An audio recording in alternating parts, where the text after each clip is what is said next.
Sir ఇల్లు నాకు పెళ్లి సార్, మీరు ఖచ్చితంగా రావాలి. వెంకీ, ఇప్పటికిప్పుడు పెళ్ళి అంటున్నావు, హైదరాబాద్ అంటున్నావు, ఎలా రావాలయ్యా? రిజర్వేషన్ కూడా దొరకదే నాకు. సార్ దానికి నా దగ్గర ఒక ఐడియా ఉంది సార్.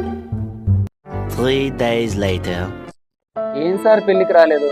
మీరు వస్తారని చాలా హోప్తో ఉన్నాను సార్. ట్రైన్ ఎక్కుదామని వచ్చానయ్యా, కాలు పెట్టేదానికి సందు లేదా, ఎలాగోలాగ ఎక్కేశాను. కానీ నువ్వు ఇచ్చిన ఐడియా గుర్తొచ్చింది. రబ్బర్ పాము తీసి జోబులోంచి కింద వేసాను. పాము నడిచాను. ప్యాసింజర్లు ఎక్కడోళ్ళు అక్కడ పారిపోయారు అనుకో, వెంటనే అప్రబ్రతకి పడుకున్నాను. ఉదయాన్నే తెల్లారింది, హైదరాబాద్ వచ్చేసి నన్ను సంతోషంలో దిగే చూస్తే భోగి ఉంది కానీ ట్రైన్ లేదు.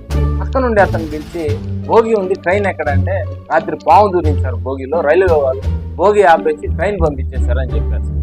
ఇంకొకసారి ఇలాంటి ఐడియాలు ఇచ్చినా, పెళ్లికి ఇచ్చినా తిప్పి తీస్తాను. నీకేమనుకున్నావు?